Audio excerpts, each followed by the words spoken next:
Hello, everybody.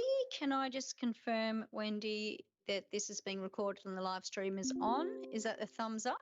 Great. Thank you very much. Hello, everyone. I have pleasure in opening the council briefing of the 6th of May 2025 at 6 p.m. and welcome all those in attendance. The City of Vincent would like to acknowledge that we're meeting on the lands of the Whadjuk people of the Noongar Nation and pay our respects to elders past and present, acknowledging that as the City of Vincent, we have a role to play in working towards reconciliation and justice for First Nations people. I note that all councillors are here, so there are no apologies and we don't have to worry about anyone being on leave of absence. Now, can I just please get an indication with hands? Are there any members of the public present who wish to speak? Okay, good. There's a number of you. Okay, so if you haven't been to a briefing at the City of Vincent before, what you need to do is you need to come forward, state your name and just the suburb that you reside in, and the agenda item that you wish to speak to tonight, the agenda item that's going to be for the for next week on the council. We do time to 3 minutes and it's going to be up on the screen, so you'll have an idea of when you're going to finish, but you will need to finish at 3 minutes, please.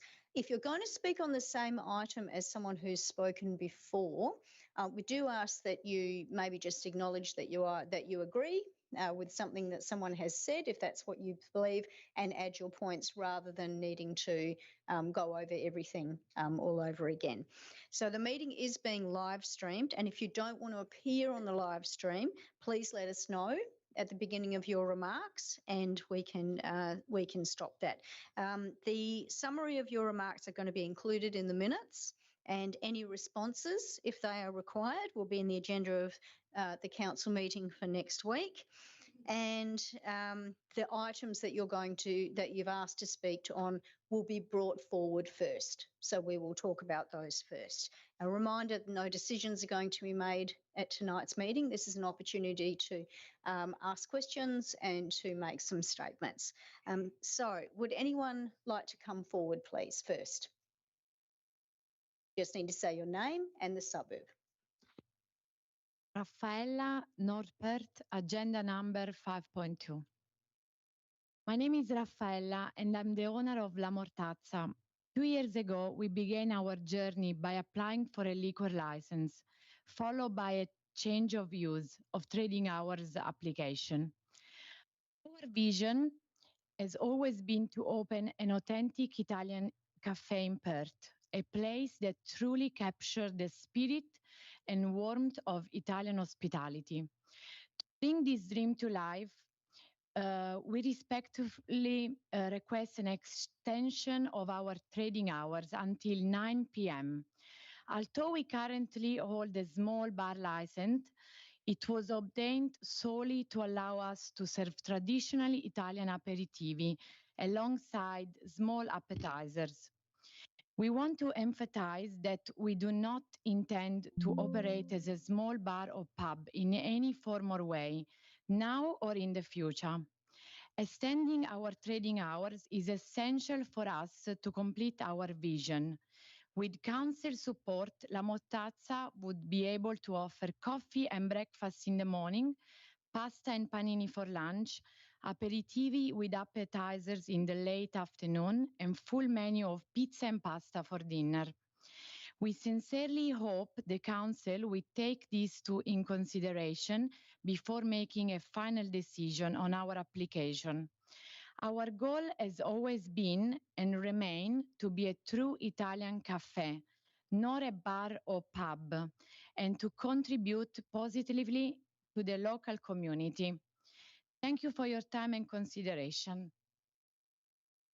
Hey, who else would like to address the meeting, please? You just need to come straight forward.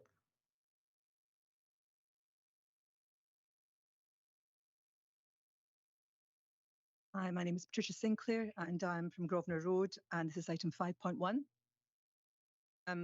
regarding the Airbnb.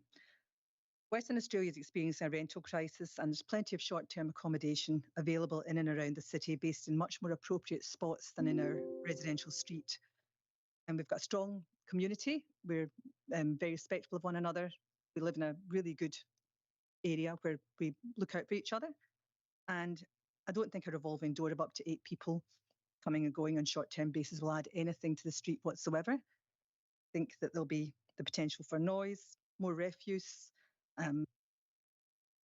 issues which we already have. And I really can't understand why we would need to have an Airbnb on a street like ours. It's not the right place for it. And I think that we should be looking at long-term rentals. There's lots of people out there who want to rent for the long term, and they're very welcome to come live beside us. We've got lots of others in the street who do the same and add something to our community. Otherwise, that's all I've got to say. Thank you. Thank you. Would anyone else like to speak?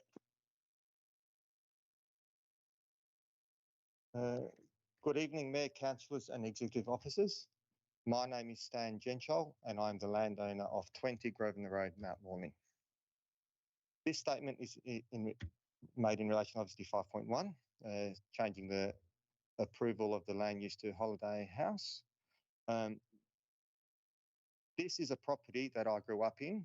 After my mother passed away, I purchased a home so that it could stay in the family, and is a place where my family can live in the future.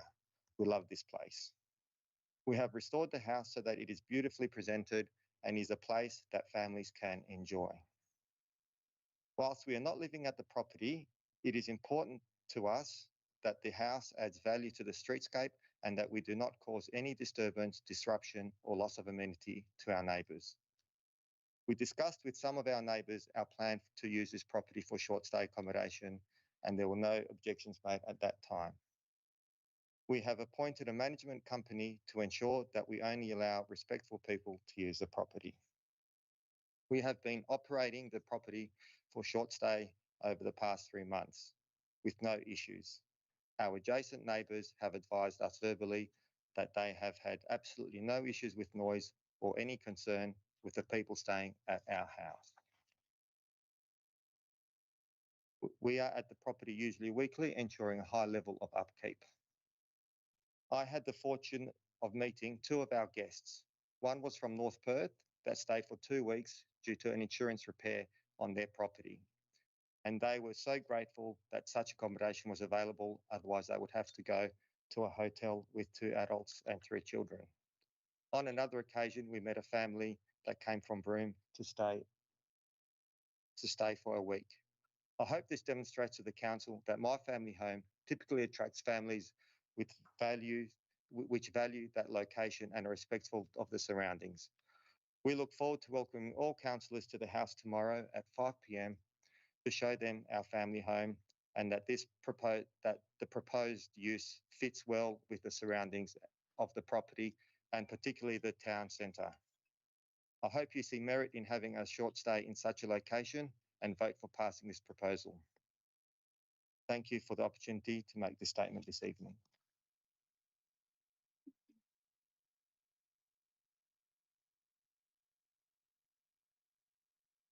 Good evening, Mayor, Councillors and Executive Officers. My name is Claire McLean. I'm the Director of Plan Consultancy, acting on behalf of the landowner of 20 Grosvenor Road, Mount Lawley. This statement tonight is made in relation to item 5.1, which proposal seeks to approval to use the property as a holiday house. I'm speaking to respectfully seek the Council's support in overturning the officer recommendation at the upcoming Council meeting next week. And by doing that, granting approval for the use. I can advise that the property has been operating successfully and without issue over the last 90 days as registered unhosted short-term rental accommodation. There has not been any concern raised, to my knowledge, or complaint received in relation to noise or amenity impacts over this period of time. I can also advise the dwelling on this property is sufficiently separated from the neighbouring dwellings, contrary to what is suggested in the report. These properties contain the original dwellings forms, which have substantial setbacks to the common boundaries and large rear backyards. So this traditional layout does provide ample opportunity and flexibility for additional measures to be introduced if required. And so the matter of addressing any perceived noise or amenity issue is not reliant on the Code of Conduct and Management Plan, as has been suggested in the report. Now, further, the outdoor living areas, which are shown in figure 3 of the report, suggest that that area encompasses the entire backyard. And with respect, this is not accurate. An outdoor living area refers to a 20 square metre designated space on coded land of R40, which is usually designed to be located with direct access to the primary living area of the dwelling and requires 2/3 to be without permanent cover. There is no outdoor living area on the property or the adjacent properties, which is adjoining each other, as had been suggested in the report. Now, and finally, the dwelling does have a direct interface with the commercial area of Beaufort Street. When standing on the footpath in front of the dwelling and facing to the east, the commercial activities are clearly visible and directly accessible by walking a short distance to reach the eastern end of Grosvenor Road. It is also relevant to consider the interface at the rear of the land. When standing in Arnold Lane, facing east, you're looking directly at the entrance to Fresh Provisions and the cafe and all the other uses as part of the Alexander buildings. And so just to conclude, I am concerned about the accuracy of the administration's assessment. In the report, it is my view that there is more than sufficient planning reason to consider granting approval for the use on this residential zone land and in this particular location with reasonable conditions attached. Thank you for the opportunity to present.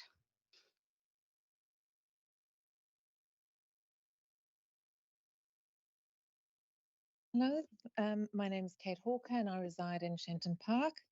I'm here to address agenda item 5.1, 20 Grosvenor Road, Mount Lawley. I'm here also representing the management company who's been managing this property as a short stay rental over the last couple of months, which again has already been pointed out. We've had absolutely no issues with guests coming and going with the neighbours. I just really want to address this evening the guest vetting process, as we have quite strict guidelines that we follow in that vetting process.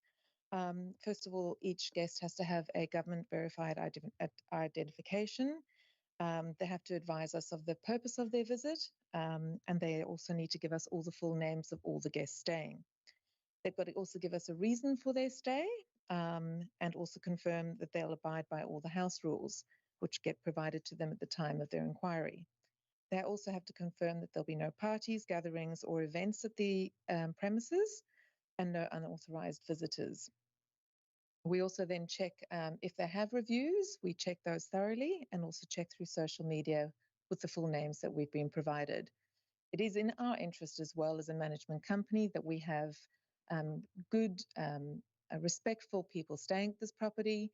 We also, on our various platforms, turn off the instant book ability, which means that every single inquiry that comes through to us for people staying at this property, we have to go through this process before we accept any bookings. It's not an instant book process where we have no idea who's coming and going from this property. Putting these measures in place always makes quite a lot of difference to the kind of guests who come and stay, and things like minimum night stays, which are also included, so that we don't get those one-night stays, which you would get in a hotel or anyone who intends to do something that wouldn't be favourable to the area. Thank you very much. Does anyone else want to come forward, or has everyone spoken who wishes to speak? You just need to come up to the microphone, so otherwise I'll presume nobody else wishes to speak. Everyone, Sean Ustrick, resident of North Perth. I'll be very quick, just a couple of comments on item 6.3 of the agenda in relation to the report on the proposed eco-zoning in the Leek Street and Alma Reserve. First comment, just mindful that the report commentary is a little bit misleading in the summary of the public comments by stating that the overall responses are in favour of eco-zoning. That's not actually the case for this specific reserve, with the location-specific feedback being 9 in favour and 9 against. So I just wanted to bring that to the forefront. There appears to be a minor oversight or error on page 7, where it's referencing that one of the reasons why eco-zoning can go ahead is because there's other comparable parks within 500 metres. That's not the case. Hyde Park is 700 metres away with a major thoroughfare in the way. Same with Beatty Park, which is 800 metres away with another major thoroughfare. The Federation Gardens nearby is closer, but it's a somewhat restricted park with no dog access or kid-friendly facilities. Then last point just wanted to convey was a little bit unclear on page 12 with the recommended improvements to the reserve items that can improve it, but it's unclear whether they're going to be adopted in full. And we respectfully request that a plan is drawn up.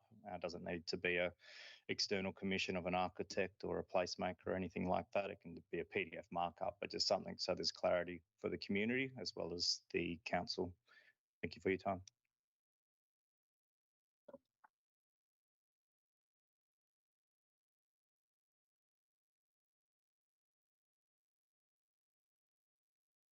Good evening, Louise Schneider, resident of Harold Street section between Vincent and Beaufort Streets, addressing agenda item 6.1.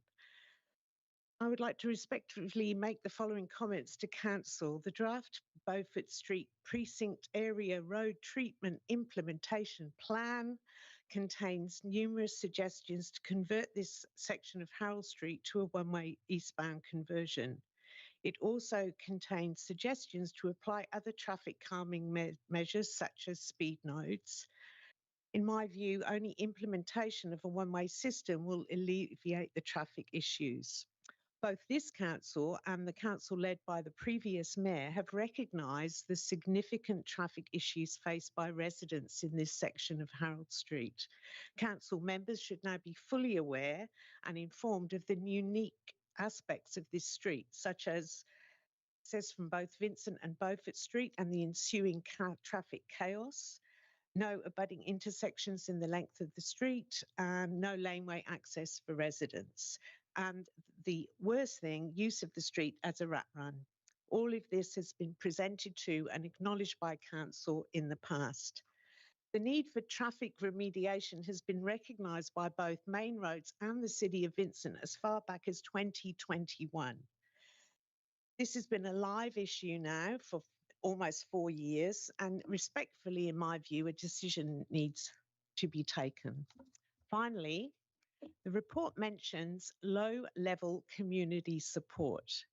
May I respectfully point out to council, compared to others nearby, we're a tiny street with a very small number of rate-paying residents of the residential address of that section of Harold Street. Consequently, unlike others in the area, we will never be able to mobilise a large number of residents to either agree or disagree with council decisions. In fact, we originally petitioned the council as a street action group, as many of us felt as individuals when we approached council about this, we were ignored and we felt abandoned and not listened to. It is a fact acknowledged by council, this section of Harold Street is adversely impacted by traffic issues. I would like to request most respectfully to council that any strategy adopted by council regarding this issue is made on traffic mitigation engineering recommendations and not influenced by maybe louder voices we will never be able to match in our street. Thank you.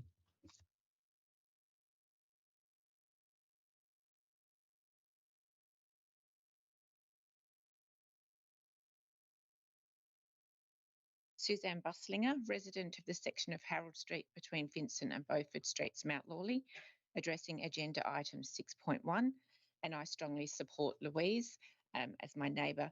I would like to state my support for the suggestions contained in the draft Beaufort Street Precinct Area Road Treatment Implementation Plan for this section of Harold Street to be altered to a one-way conversion.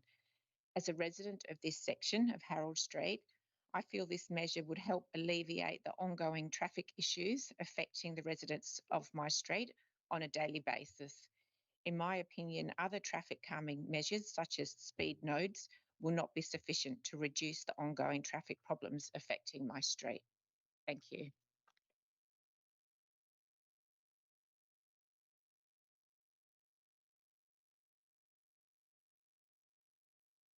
Evening. My name is Mark Schneider from Mount Lawley. I want to support the comments made by the previous two speakers. I'm a resident of Harold Street between Beaufort and Vincent Streets. I've read the council briefing draft dealing with the road safety implementation plan for the Beaufort Street precinct area. I strongly support the recommendation for a one-way conversion eastbound between Vincent and Beaufort Streets outlined in Table 8, Item 1.6. This is the only way to address the current problem. In April 2021, I was given the opportunity to attend the City of Vincent DAP meeting, voice my concerns regarding the application to develop the Beaufort on the corner of Beaufort and Harold Streets. My main concern was that a 600 patron venue was going to have a huge impact on traffic volume in Harold Street. In addition, the impact of the new Chalice apartments, which were yet to be built, but have now been built on the corner of Beaufort and Harold as well, was going to add to the problem. And this has certainly been the case. I was advised then that the Beaufort and Harold Street corner had been identified as a black spot area and would be dealt with within 18 months of that time with funding set aside by Main Roads. The problem of a large number of vehicles, often at speed, travelling up and down Harold Street, especially from the Beaufort Street entrance, is getting worse. As I'm sure you're aware, the location of a primary school in the street with regular pick-up and drop-offs of small children only adds to a potentially dangerous environment. It would seem prudent to address the black spot issue on the corner of Beaufort and Harold Street by preventing vehicles from entering Harold Street from Beaufort. This would also deal with the traffic problem in Harold Street. Thank you very much.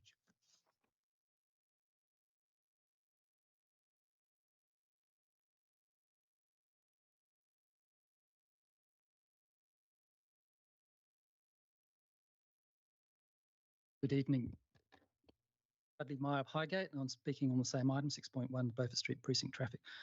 I appreciate the work that's been done so far, but I do have some concerns with the report as far as it relates to my particular area around Chatsworth Road. Concerns relate to a minor technical issue, but more importantly, the way forward with engaging the community.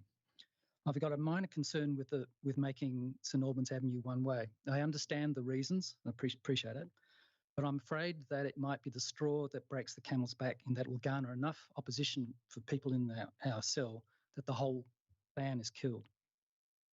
The concern relates to the fact that while journey lengths might be the same, people in our cell, so it's between William and Beaufort Street, who want to go to the southeast, forced down Bulwer Avenue, and people going to the northeast will be forced down Lincoln Street.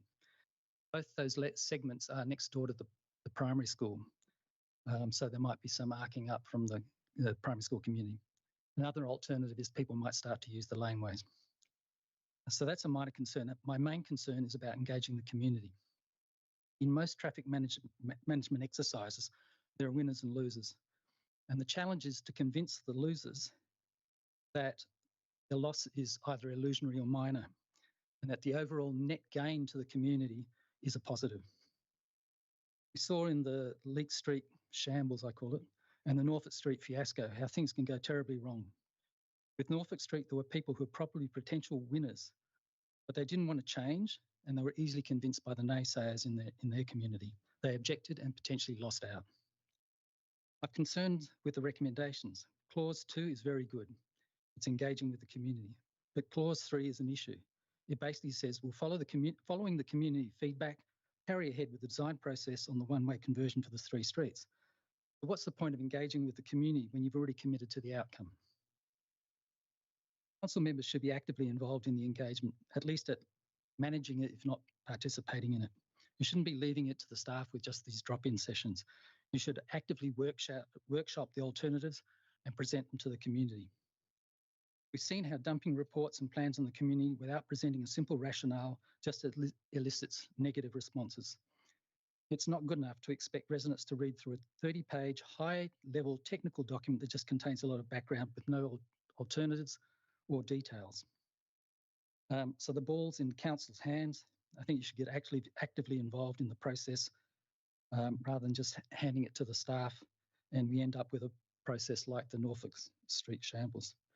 Just another comment on 5.5, the heritage lists. Please don't use the double page format. It's impossible to read when you're going through on a screen. It's difficult. Also, it doesn't make sense to have an overlap between the list and the survey. Property should be on the survey and then move to the list or disappear, not appear on both. Thank you very much. Thank you. Does anyone else wish to come forward and address the meeting with any items? Okay. All right then. So what's going to happen is those items which have been raised are going to come first, and so you're welcome to stay to listen to the responses in relation to that. So if there's no further questions, I close public question time at 6:25. Governance Coordinator, can you please confirm whether any statements have been received? Through you, Mayor Simon, yes, we have received statements from Claire McLean of Perth in relation to item 5.1, questions and comments from Alex Yachensky of North Perth in relation to item 5.2, and comments from Sean Eastry of North Perth in relation to item 6.3. These have been circulated to council members, and responses to any questions will be provided in the June council agenda. Okay, CEO, can you please read out any declarations of interest which have been lodged? Through you, Mayor Zaman, declarations have been received from Councillor Warren in relation to a financial interest for item 7.4 and event sponsorship. Interest being that Councillor Warner is General Manager of Revelation Perth International Film Festival, one of the events for which funding has been applied for. Councillor Warner is not seeking approval to participate in the debate, nor to remain in the chamber, nor to vote in the matter. Both Councillors Wallace and Alexander have declared financial interests in item 5.5, which is the advertising of the local heritage survey and amended heritage list. The interest is identical, being that both councillors own properties on the heritage list. Neither are seeking approval to participate in the debate, nor to remain in the chambers, nor vote in the matter. That's all for this evening. So councillors, can I please ask if there are any further conflicts of interest that people wish to declare? Okay. All right. So now we'll go around to the items that you would like to discuss. Councillor Warner. 5.1 and 5.3. Councillor Wallace. 5.6, 6.2 and 8.3. Thank you, Mayor.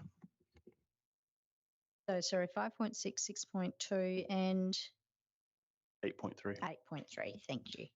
Councillor Lafont. 5.4, sorry, not that one. Sorry, did you want 5.4 or not? I wanted 5.3. 5.3. 6.1 and 6.4. Thank you, Mayor. Thank you. Councillor Castle, Councillor Greer, Councillor Alexander, Councillor Wolf. 5.4 and 7.4, please, Mayor. Councillor Hallett. Okay. And I simply wanted to add in 6.3 and 7.5 because you all listed all the other ones that I wanted to do. Okay, so I'm just going to work out the agenda now.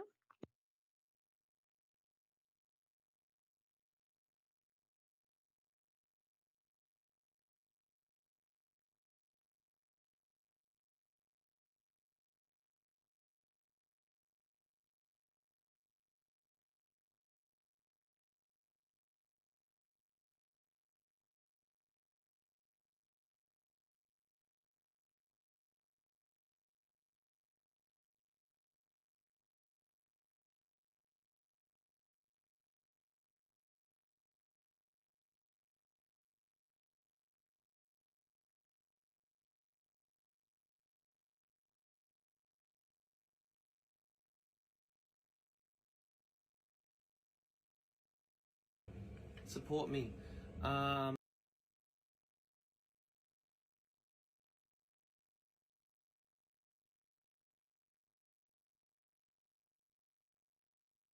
Okay. All right. So now we're going to move to 5.2, number 500 Fitzgerald Street, North Perth, proposed change of use from restaurant cafe to restaurant cafe and small bar. Okay. Are there any questions? Councillor Wolf. Thank you, Mayor. On this one, I completely understand that parking remains to meet the deemed to comply standards, so it can't form part of our decision on the change of use application. But I just wanted to note that parking around this area, particularly at that intersection of Venn and Fitzgerald, has been a long-standing community concern. So I was just hoping to take up the opportunity in the briefing notes, please, if I could just request an update on where we were at in terms of the North Perth traffic study informing parking at that intersection, please, and promise not to take that into account. Thank you. No worries, we'll include that in the briefing notes. Are there any further questions in relation to this item?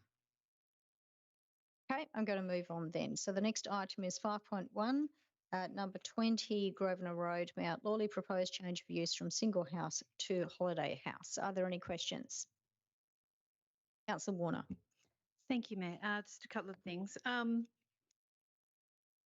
Our comments tonight said there have been no issues so far, which is a variation to what information we were supplied earlier. Can I get a comment on that?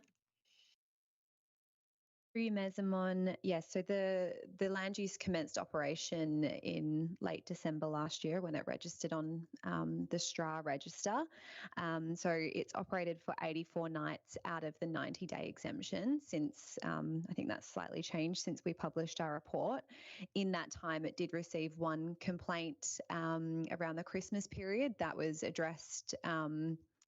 We let the resident know that we had a live application, and we discussed with the applicant just to make sure that they were working with their management plans. Since then, we haven't had any other formal complaints about the current use. However, the community are aware that there is a live application. So concerns regarding the proposal have come through, or just queries on what the status is of the application is, but no other formal complaints since then. Thank you. So this is currently operating as an exemption, and it's done 84 of the 90 nights it can do in 12 months. If this change to a holiday house is not approved, does that exemption, do they get another 12 months sort of, and 90 days starting again at the end of the year? Through you, Mayor Zamon, so say if we weren't to support this application and they hit their 90 days, that would not reset until the end of December when their registration date lapses. So it's 90 days maximum in any 12-month period. So they would need to wait until then to recommence. Are there any further questions in relation to this? Councillor Wolf. Thank you, Mayor. Just one. The report suggests that a time-limited approval would not be considered appropriate for this one. I thought it just might be useful to talk through that if we could, please. Through you, Mayor Zamon, yeah, sure. So essentially how we landed on that was really in respect to the context of the site and the locational criteria which the proposal doesn't meet, and really the concerns around, even for a short period, 12 months or 24 months, the incompatibility of the use, particularly outdoor living areas and noise associated with comings and goings, car parking and outdoor recreating for that sustained period of time. So in this instance, we didn't consider that it was even appropriate to consider a time-limited approval to kind of test it. Councillor Greer. Thank you, Mayor Zamon. I also had that question, so that's excellent. But my question for the briefing notes, please, is there was some commentary around other Airbnbs that administration have approved that the applicant deems similar. I was just wondering if in the briefing notes we could get some more information on why those properties were deemed acceptable and this one, in this case, isn't. Through you, Mayor Zamon, I can provide some details in the briefing notes. I think it's just important for us to preface that each application is considered on its own merits, having regard to its own unique context and locational criteria. So we'll try and spell some of that out as to how that differentiated between them. But in terms of considering this proposal, we just need to remain focused on this specific context and how the use relates to that surrounding context as well. But yes, certainly. Councillor Castle. Thank you, Mayor. There was some commentary raised from the gallery about the definition and the size of the outdoor living area on the plans, and I'm just happy for this to be in the briefing notes. If you could provide some clarity on what that area covers and perhaps an understanding of why there's a difference of opinion. Happy to provide that in the briefing notes. Are there any further questions? I'm just going to get confirmation of my understanding. Can I, my understanding is that without a time limited approval, that if approval is given, then that's in perpetuity and runs with the land, regardless of owners and regardless of who is managing. Is that correct, or have I misunderstood that?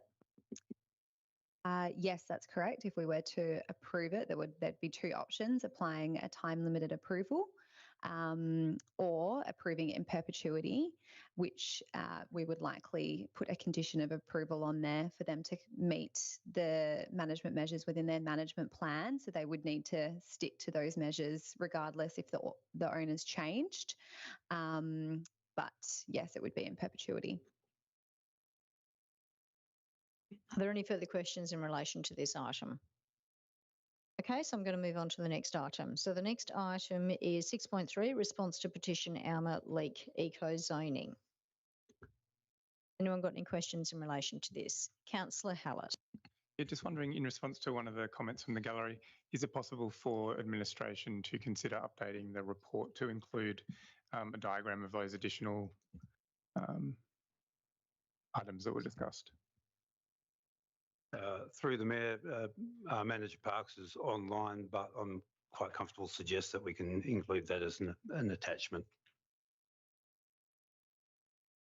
Councillor Wolfe. Thank you, Mayor.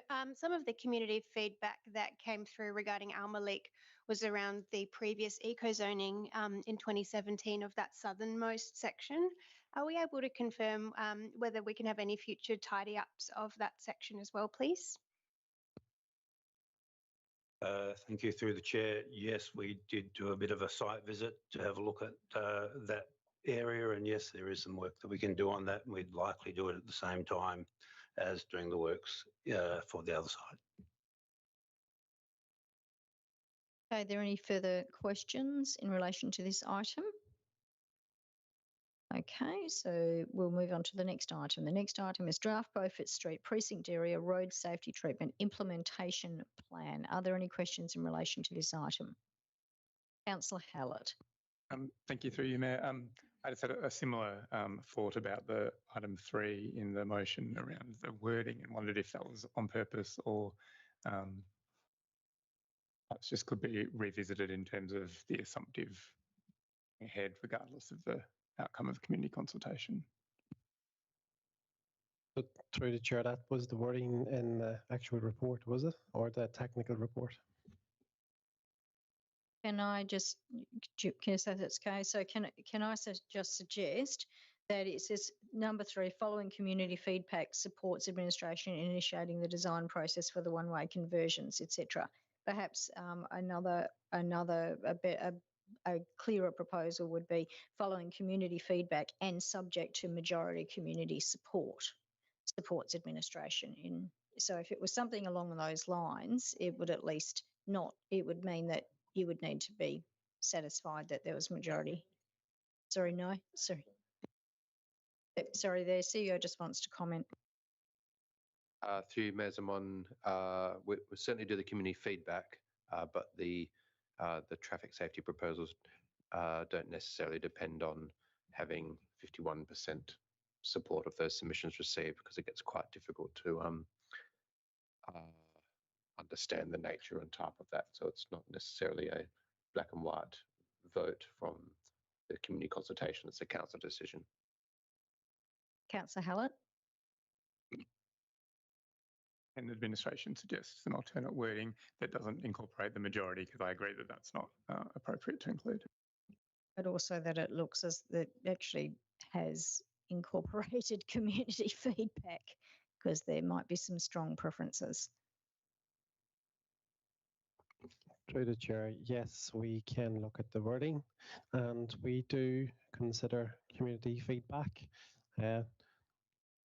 Just to emphasise, we have studied this area for the past 18 months, and we've got a comprehensive technical report, so the engineering justification stacks up, but absolutely can look at the rewording in that.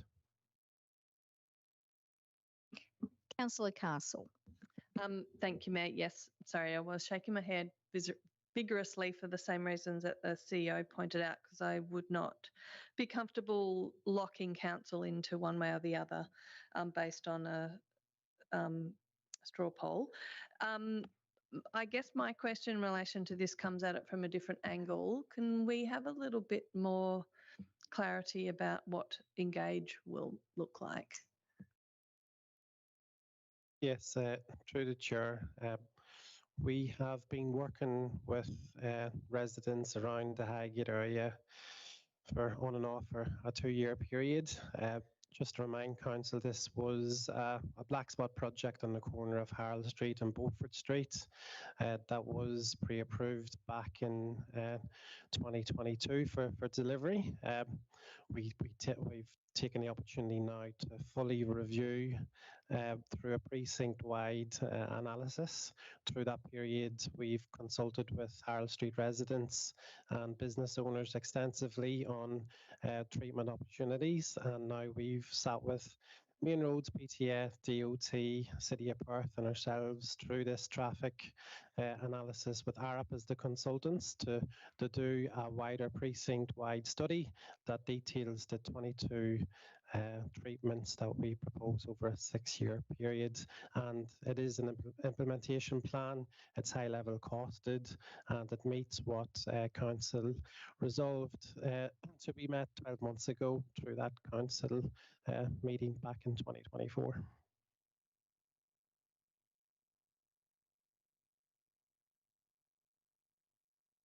Sorry, if I can just add, the intent for clause 3 was to get permission to actually invest money into doing some designs, preliminary designs, so we can use them for consultation, not necessarily fully detailed, but getting there.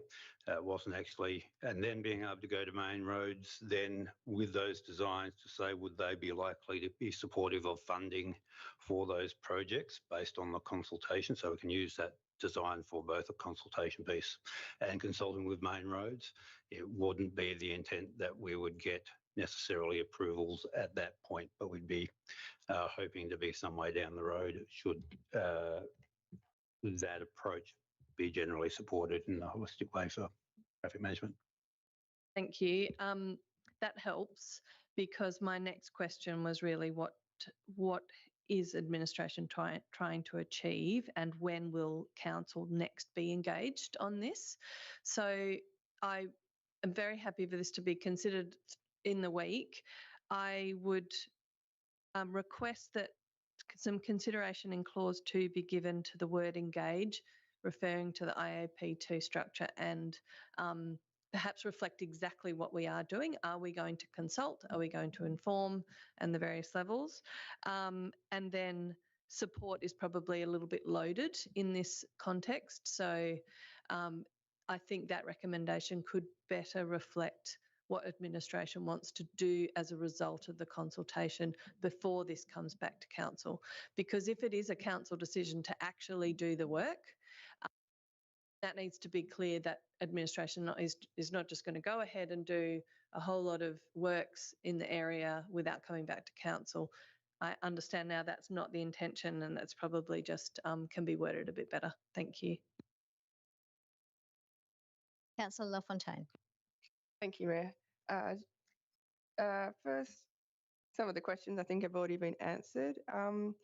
The other question I had is that the recommendation 2 mentions particular focus on residents of Harold and Chatswood Street. Does that mean resident addressed community consultation forms, or like what does it mean to have particular focus? Through the chair, the plan would be to focus on the 22 treatments throughout Highgate with all the community. Historically, when we looked at treatments that we were implementing, the impacts were on Harold Street and Chatsworth Road in particular. So we wanted just to emphasise that through these residents, that's going to be impacted on the change in one-way system. It will change the flow of traffic that we do through that process, consult and make sure they're heard, and through the detailed design, take the comments on board before we go to main roads with a detailed design for approval. That's what basically it means. Sure. Yeah. Thanks. I appreciate the precinct-wide approach. Absolutely. In terms of, I think I'm just wondering whether there's going to be any differentiation in the community consultation as to whether it is all online for everyone, community, border community, or if there's going to be any differentiation with the particular residents on the one-way streets. Do they get a resident addressed community hard copy consultation form where we as council can look at the feedback and differentiate, or also look at what do the residents want and what do the broader community want? Just a way to differentiate. Is that included in this, or is it the same consultation for everyone? Thank you, through the chair. We'll add some notes around our intent in the briefing notes and look into what specific details there are. Given that we've had a fair bit of consultation around some sections of this study area because of earlier consultation, we've got a broader understanding of those, but we are specifically looking at the big picture consultation, but open to narrowing it down to specific, and the specific areas that would have interventions included to improve traffic. But essentially, we want people to look at it as a whole rather than just those individual projects. That's the key. Yeah. Can I just confirm that option is resident addressed community consultation forms? That can be an option. Through the chair, I have no reason why we can't consider direct mailing. Thank you. And the consultants in their report, I was just wondering if they had provided an updated revision, which included Appendix A to C. They weren't attached. I was just wondering if you had received the appendix, if council could have a copy of that, please. Through the chair, I can check and include in the briefing notes if it's available. It is a draft report, so obviously the final report will have everything included. And the background information mentioned overlap between this study and the North Perth precinct. What are the boundaries, and could the overlap areas please be provided? Through the chair, so just to be clear, the study with Highgate and Mount Lawley is really road safety focused. Obviously has elements on density infill requirements strategically focused on the future in regards to modelling. The North Perth Highgate study was more of a infill planning study, more strategic with road safety bolted on. So although there is that overlap on road safety projects, they are two different studies, but definitely from a modelling perspective, we're hoping to integrate traffic models that we can develop holistically into the future, and that's where the benefit to include Mount Lawley into that area, so we can see how traffic flows in and around the 3 different precincts, working off that base model that we will create. All right. Yes, I just note that there is some sections of the precinct that have no treatments proposed, and I was just wondering if they were being considered in other precinct traffic plans. So thank you.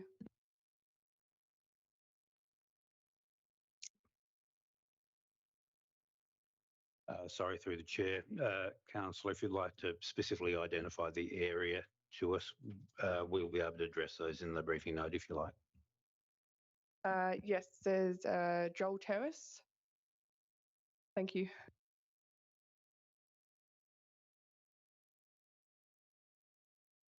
Okay, are there any further questions in relation to this item?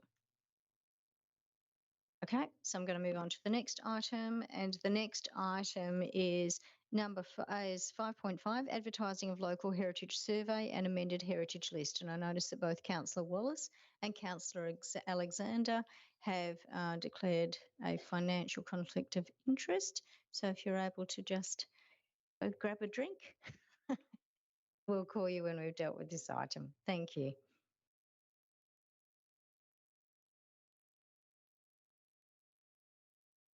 Okay, so are there any questions in relation to this item? No. Okie dokie. Sorry, yes, Councillor LaFontaine.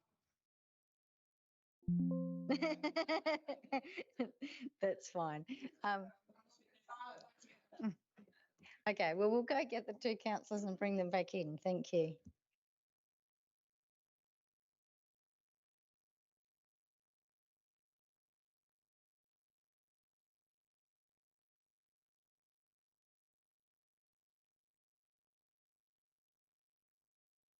Stretch your legs.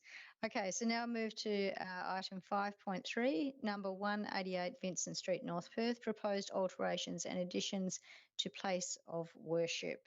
Councillor Warner, you had some questions. Thank you. Apologies if I've missed this in the report. Basically, this comes down to the net loss of 15 bays at the place of worship.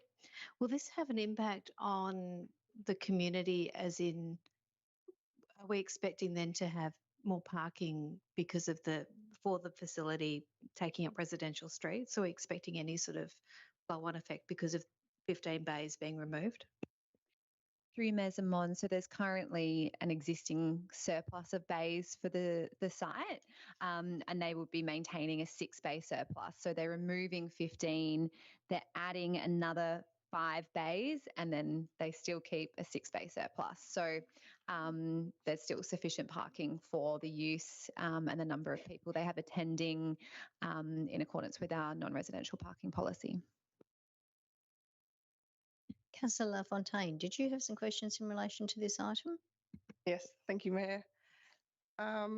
Yeah, I just needed some clarity. I was a bit confused with the car parking bays. So I was just wondering if you had the current number of car bays available now, and then what will be the number after the completion of the proposed works if it is approved?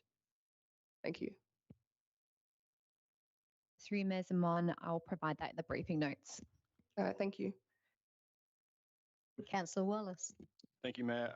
Just note that they're asking for discretion around canopy coverage of the car parking. I guess looking at the plans, it doesn't seem too difficult to me to introduce a few trees in the middle of the large empty car park. Did admin consider kind of trying to push that issue with them, bring them closer to deemed to comply? Through Mesamon, yes. Given that the large car park, though, is existing, we only have the ability to require the planting of a tree where the new bays are proposed. So that's the 5 bays that kind of curve, and they're annotated in yellow on the proposed plans. So we've included the condition for the planting of a tree there, which is consistent with the species on site and has been supported by both our parks and our Heritage Council. But the ability for us to require additional planting in the broader car park isn't within the scope of this application. Thanks very much. Councillor Greer. Thank you. Also on the tree coverage, I just had a question for what's in the report. We've got 30% of the proposed parking area and associated access would have canopy coverage. Is that 30% with the addition of the proposed tree? Or is that currently, and the tree would get us closer to 60? Through Mesamon, no, that's with the condition tree. Essentially, the location that we've pinpointed for the tree to go is very specific in terms of some heritage considerations, as well as the species of the tree needing to be in keeping with the other species on site, but not wanting to provide too much canopy droppage or foliage of leaves and branches. So it's been quite a specific location that would still provide shade to cars that are parked, but not necessarily to cars driving through the access way. So that's the 30%. Thank you. That was all. Are there any further questions in relation to this item?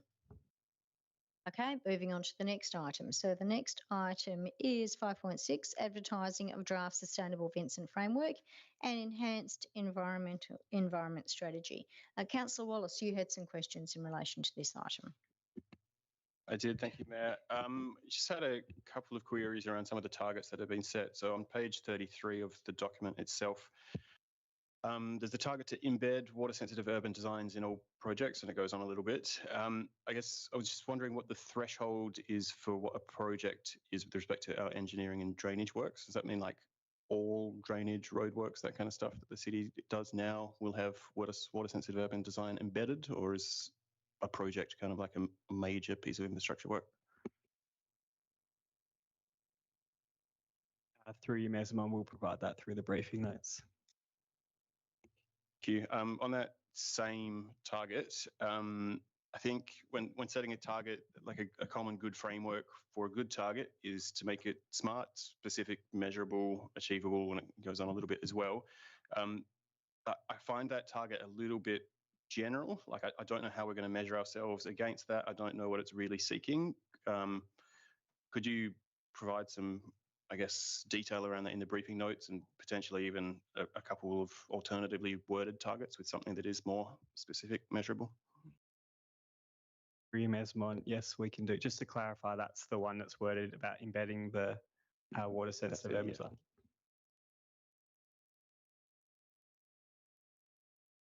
Had a similar comment on page 37 of the document, the target protect and enhance the health of the Swan River, Hyde Park and Lake Munga. Again, I'm not sure how we'd be measuring ourselves on that. Like how are we judging the health? How are we planning to enhance it? So if we just have a little bit more detail about that and consider rephrasing there as well. And I guess I just note, you know, like Munga's outside of the city of Vincent. I know we've got stormwater that feeds into it, but we've kind of like cut off a couple of Vincent wetlands, Smiths Lake in particular, and included an off-site one. So maybe have a look at that as well. And final comment that I think the index should be much higher in the document.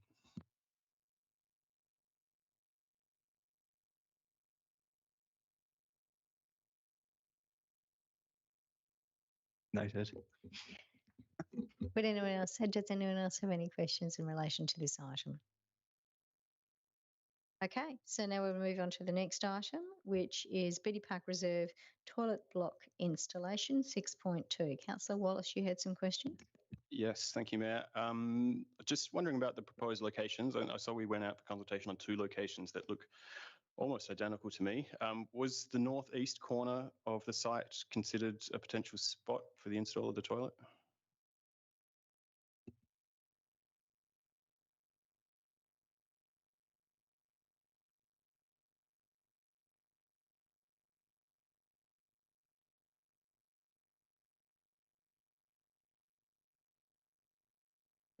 Mesamon. No, it wasn't where the previous toilet block was. No, it wasn't. Why is that? It was deemed that we were trying to put the location of the new toilet block with the playground as well, closer to the Beatty Park facility as well. Very respectfully, I find the design really ugly, loveless and utilitarian. I guess we're being asked to pay $300K to install what appears as a donger in the middle of like a very highly visible area that's really highly trafficked. And I'm just super curious about if we could do any better in terms of the design, the amenity outcomes there. So I was hoping the city could maybe come back with a couple of examples, like a little cost sensitivity about like how much would have to be added to the budget in order to deliver like a better outcome. I guess there's some feedback, like I was excluded from debating it, but the new toilet that got put in at Birdwood Square, I think a year or so ago, is pretty heavily degraded for something of that age. It's rusting, it's dented, it's miscoloured, and I'm just concerned that, you know, while it seems like a cost-saving measure, that I can think in the long term we're losing out when we kind of put in those kind of things. Is that something that the city could do? Admin? For you, Mesmon, yeah, certainly that's an option we can come back with. The current design that has been chosen obviously is dictated by the current budgets and service levels, but certainly, and also noting, I guess, the Bank's Reserve went through the design review panel, so this too has also gone through the design review panel. Can we do better? Yeah, sure we can.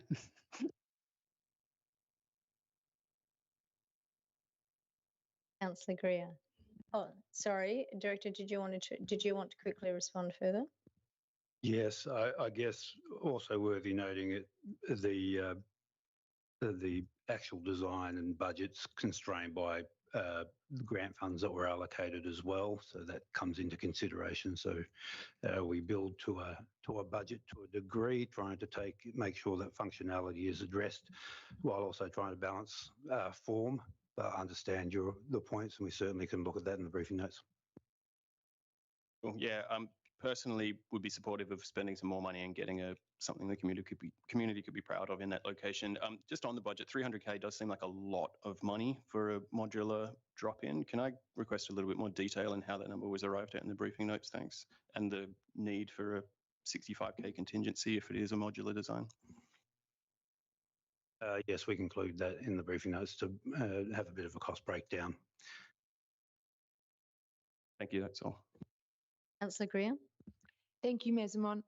I have a question. Through the report, it focuses a lot on how the modular design is of benefit and that it's semi-fixed or could easily be moved to another site. I'm just trying to understand why we're focusing on the possibility of moving it later, or rather than finding the perfect spot for it now. Is there something I've missed in terms of it not being a permanent structure in that position? Through the chair, I can have a bit of a crack on answering that. One of the challenges that we have in addressing our needs for our reserves is that we're not quite across where our future needs are going to be in 10 to 15 years, particularly in respect to the rate of development and the consequential increase on population. So there could suddenly be a demand lessen for that particular area, maybe increase in another. Having a modular unit then gives us the ability to potentially be flexible in our service delivery. That's probably the best answer. Thank you. And just the decision between the location 1 or location 2, and sorry if I missed it in the notes, but what would the impact be on the trees that are kind of in that section? Is there a difference of how many trees would have to go between location 1 or location 2? I think location 2 on that pocket, nothing. Excellent. Great. No trees. Sarah will kill me. Just checking. When I walked through there today, I was like, where will this fit? That's good to check. Thank you. Almost gave me a heart attack there, Councillor Greer. No trees are going. No trees are going. Okay, are there any further questions in relation to this item? Can I ask one more? Sorry, Mayor. The northeast corner of the park, are there existing services there that would save us tens of thousands of dollars that are otherwise allocated to new sewer and electrical connections? Yes, there is, but that refers to the sewer pump. I have to refer to my project manager behind me there. But yeah, there was obviously the existing toilet there. Again, public commentary around where that initial location was, and I believe that was demolished for a reason. Community weren't happy with that location. So, Peter, if you can provide some more background. I can probably provide some better background. The previous installation was subject to some antisocial behaviour, ongoing antisocial behaviour because of its location and lack of surveillance. We believe that the location of the new facility, given its proximity to both playground, BD Park, will be better surveilled and therefore a better outcome for the community. Yeah, thank you. Are there any more questions in relation to this item? Okay, so I actually need to go to 5.4, review of policy construction management plans. So Councillor Wolf, you had some questions. Thank you, Mayor. Just one question on this one. I'm wondering what happens if developers fail to maintain a complaints register, please?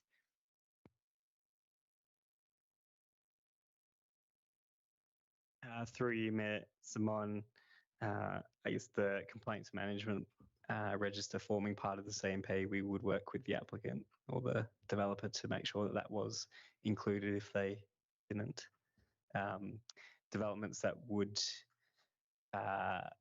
require that would require a CMP, that would be required as a condition through the planning approval. So if a CMP was lodged without that, we wouldn't sign off on that condition until it was included.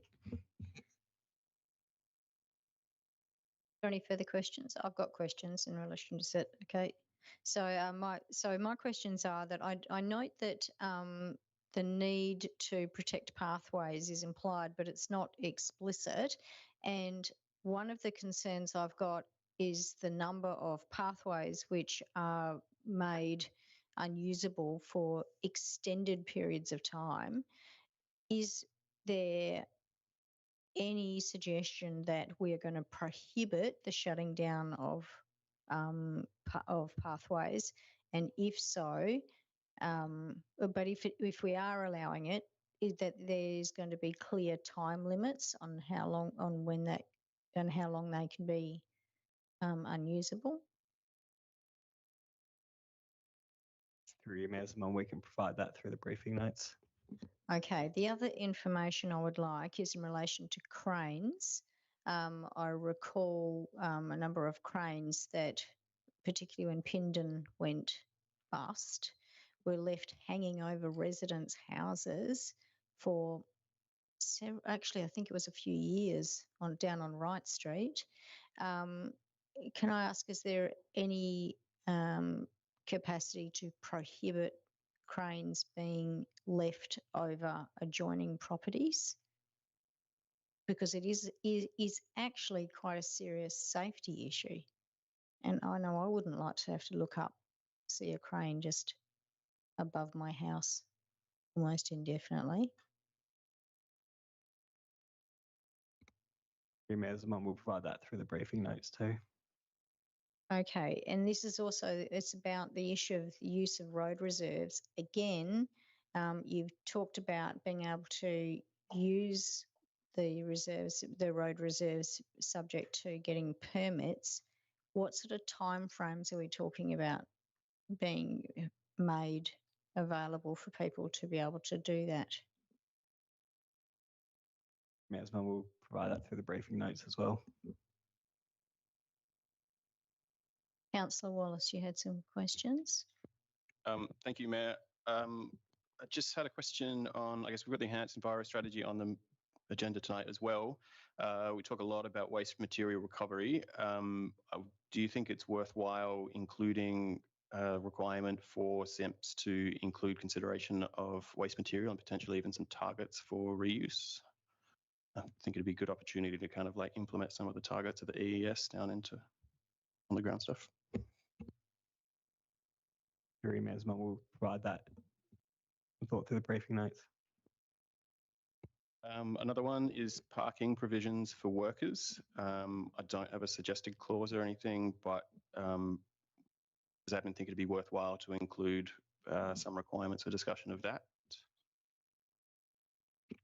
Through you, Mayor Simon, so under clause 3, which relates to city property, there is discussion.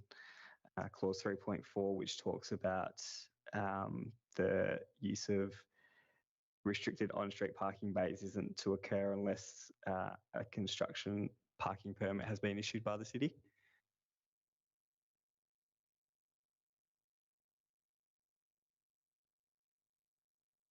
Do you think we should include any requirements for dilapidation surveys adjacent work sites? Through Mayor Simon, we've investigated that issue around dilapidation reports. There isn't really a legislative head of power to require that.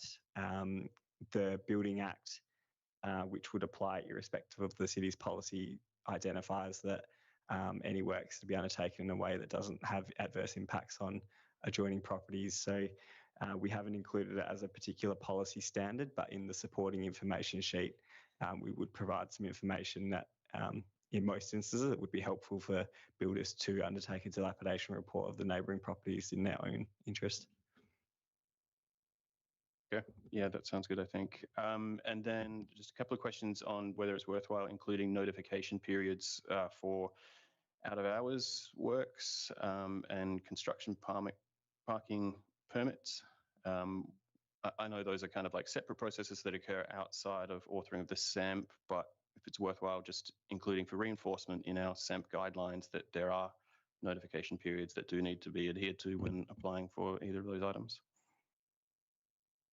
Mesamon, we can investigate through that through the briefing notes. I'd suggest that would be something that would probably live in the supporting guidelines rather than the standards, but we can consider that.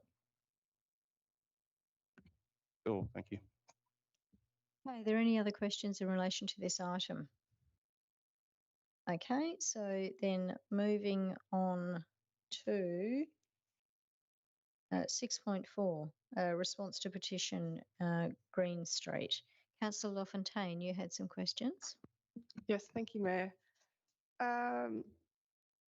In regard to recommendation number 3, the 5-year implementation road safety plan, I only found in the report one mention of a Ellesmere and Eaton Street intersection that was dangerous. Could we have more information in the briefing notes on other untreated black spot locations that exist within the precinct area that's proposed? Through the chair, yes, we can include that in the briefing notes. Do you know how many currently exist within the area?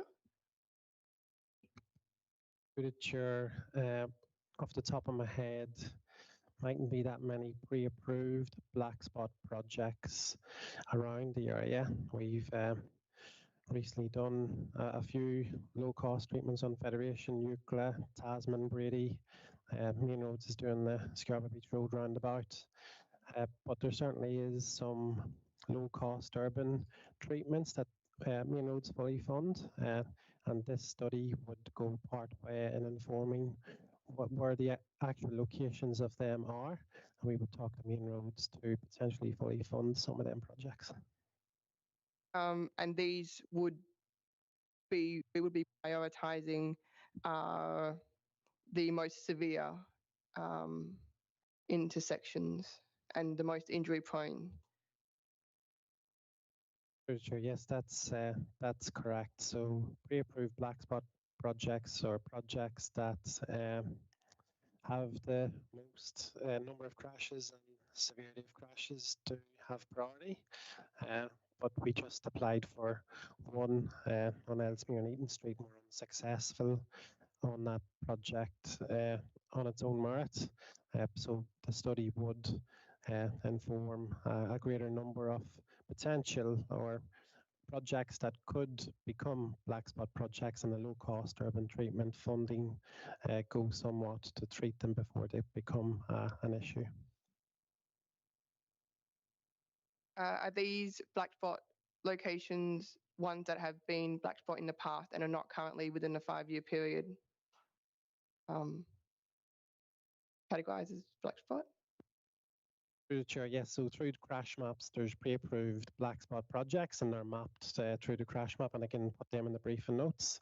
There's other areas that I think you need like 5 crashes. So if they're slightly under, which Eaton and Ellesmere Street was, they don't meet the criteria, so we don't get the funding. But we can apply through the low-cost urban treatment that doesn't have requirements on crashes or severity of accidents. It's just it's warrant scored, so the harder warrant scoring, the likely or the low-cost treatment funding can apply. Thank you very much.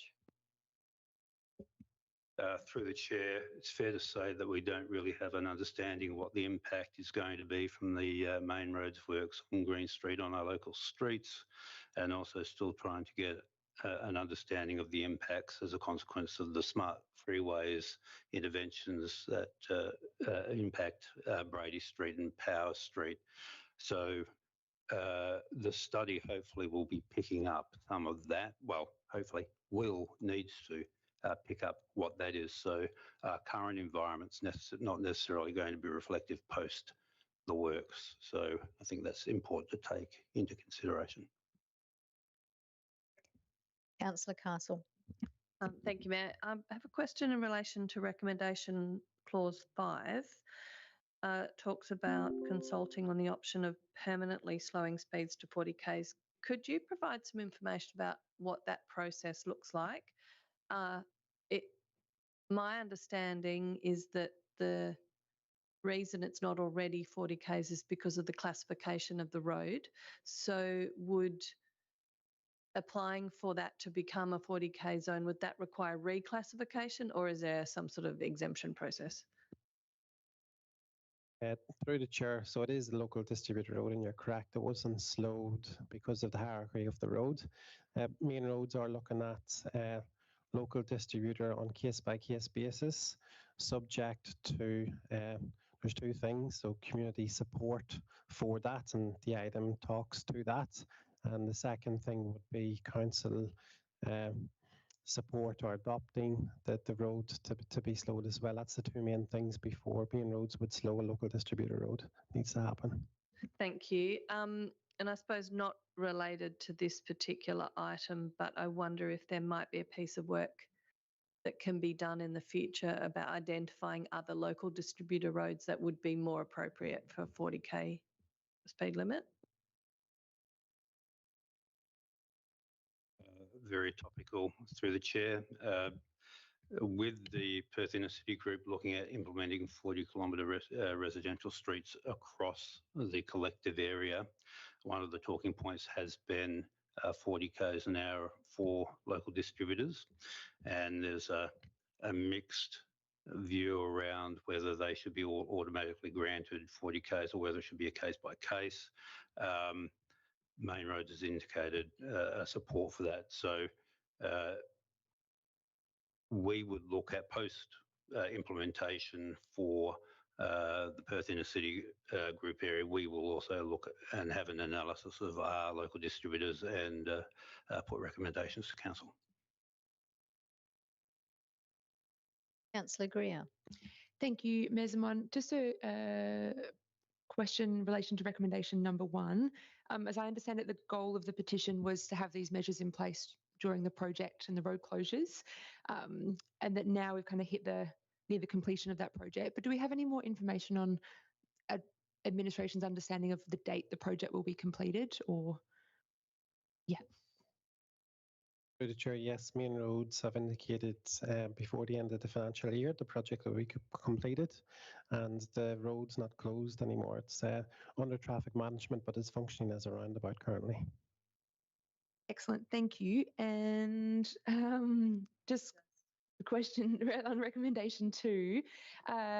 We will request administration to continue with the low traffic calming initiatives such as the electronic speed radar signs. Did we get any feedback from the community on that going ahead, and just before we support it continuing? Through the chair, yes, very positive feedback. Community want them made permanent, but they're temporary, so they will be moved every 6 months. Thank you. That was all my questions. Councillor Howlett. Thank you. Partly linked to that, was wondering whether there'd been any evaluation of the impact that those signs have had beyond community feedback. Through the chair, yes, the team's downloading data this week, and we're analysing what we can get from the smiley faces. So it's positive, yeah. And also to note the trial we did in Angove Fitzgerald Street, that's concluded now, and we're getting information back on that as well. Councillor Castle. Sorry, just to add to that, I wonder, is there other information that is available from other areas where those signs are used? I know they're used in quite a number of places, including Kings Park. I would imagine that there's other results of reports that might indicate whether they are a useful tool. Personally, I find them very motivating.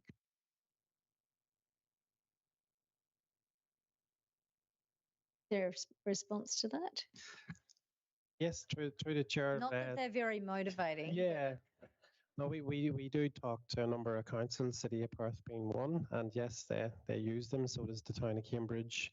They've got them in their safe active street at the moment. So yeah, we do share that sort of data with our technical officers and engineers. Yep. Through the chair, probably a good thing to have is an analysis of what a permanent installation might cost versus temporary installations, and that probably gives us an understanding of and the infrastructure requirements to install them, and that probably gives us a better informed perspective of that matter. Are there any other questions in relation to this item? Okay, I'm going to move on. So moving on, the next item is event sponsorship 25-26. Councillor Warner has declared a financial interest and so is leaving. Okay, so Councillor Wolf, you had some questions about this. I did. Thank you, Mayor. I had 3 questions about specific events and very happy for any of the responses to come through the briefing notes. The first was around the Rainbow Picnic and Festival of Culture. The community feedback that I heard was that those events were absolutely amazing and people wanted to see them not only continue on into the future, but also to grow. So one example would be with the Rainbow Picnic growing into the future with things like potentially food trucks rather than just a BYO picnic. So my question was, with the $45,000 allocated to those 2 events, is that sort of to continue on as we had, or is there room to grow within that budget? Through you, Mazamon, the budget is to increase the event proportionally and realistically within the capacity that we've got. But yes, it's definitely more than we spent last year. We have also looked into grant funding opportunities, particularly for the Rainbow Picnic.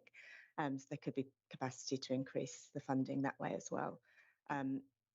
In terms of food trucks, we deliberately didn't put food trucks there in respect to the kiosk owner. So that was a specific decision, and to keep it more of a picnic rather than a foodie kind of event. That makes sense. Thank you. The next one was on the Miles Garner's Starlight Spectacular Halloween event. So note the comments in the report around some of the strategic alignment issues in the application there. But I was just wondering about the comment that the event lacked broader community appeal. And I just wondered sort of how this event would differ when compared to other events that are aimed at families and children, like the Fairy Tales in the Park that was approved, for example. Through you, Mazamon, we might provide that response in the briefing note. Thank you. And the last one was around the Providores markets. I think we've had some previous discussions as a group around the fact that we had one absolutely outstanding market event this year, but there were potentially some issues in delivering on the series of events that had been planned.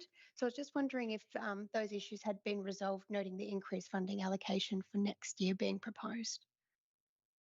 To use Mazamon, we are, again, as discussed last week, going on the application of the event and the event organiser, their self-stated capacity. They did have an illness in the family last year, which they said prevented them from running the number of events that they had initially planned. So they have assured us that they have capacity to do it this year. Councillor Castle. Thank you, Mayor. I'll just ask a follow-up question about that. Given that the funding, the grant funding that's actually being recommended is be delivered in kind, if they were not to deliver all of the series of events, that would just proportionally reduce the amount of funding that was provided. Is that correct? Through you, Mazamon, are we still talking about Providores? Sorry. That sometimes depends. So usually, yes, we would reduce the funding based on the number of events. But if they were to approach us as they did this year and say that they wanted to put on a bigger event than they initially planned and that they wanted to use a little bit more of the budget for one big event versus 2 smaller events, then we would assess that based on their revised proposal. I can elaborate on that a little bit more in the briefing notes.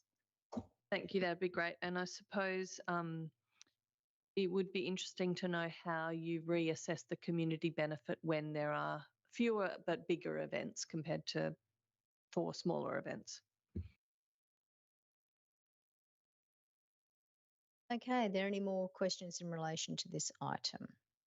Okay, would you be able to ask Councillor Warner to rejoin us if that's okay? Okay, so the next item is 7.5, differential rates 25, 26. Apart from myself, does anyone have any questions in relation to this item? Okay, I'm just going to ask as part of the briefing notes, could you please supply what it might look like if we increased the residential vacant property by 25% rather than 9%? And draft an amendment to that effect. Thank you, but I'd also like to get an idea of what that looks like. Thank you, very. Is that possible? You, Ms. Mulligan, in the briefing notes and draft an amendment as well. Thank you.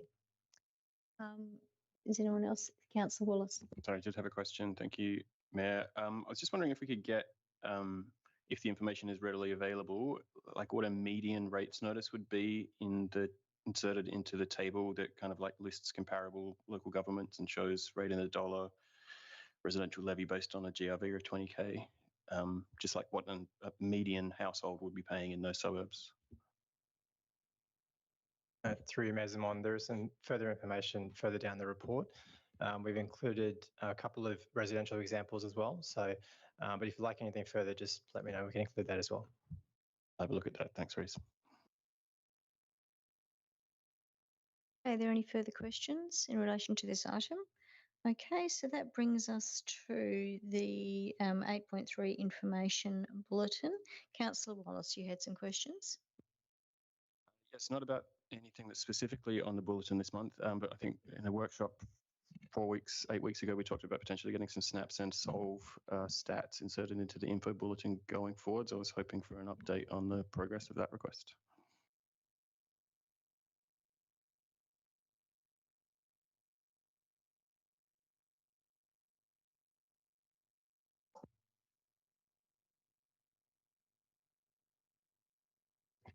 You, Mazamon. We can certainly add stats, just general, how many we've received, how many are being dealt with, how many are open. Yeah, I was kind of interested in like the character of the complaints as well. So, you know, if we're getting 100 Woolworths shopping trolley complaints, if it's generally around, I don't know, yeah, whatever it's around. Sure, yeah. for the different categories and how many we're getting for each category, and then Yeah, what have you got? What else shows up on the dashboard? What can we ask for? Graffiti, and then there's some we don't graffiti. deal with shopping trolleys, Okay. but we pass them on to the companies. But yeah, many graffiti, damage to signs. I can give you we can provide the list of all the categories. It's easy to report on that, so we can provide that. Cool, that's great. Thank you. Okay, so no further questions in relation to this item? In that case, I want to thank the public who attended and the live stream viewers, and I close the meeting at 7:28. So Wendy, could you please stop the live stream? Thank you.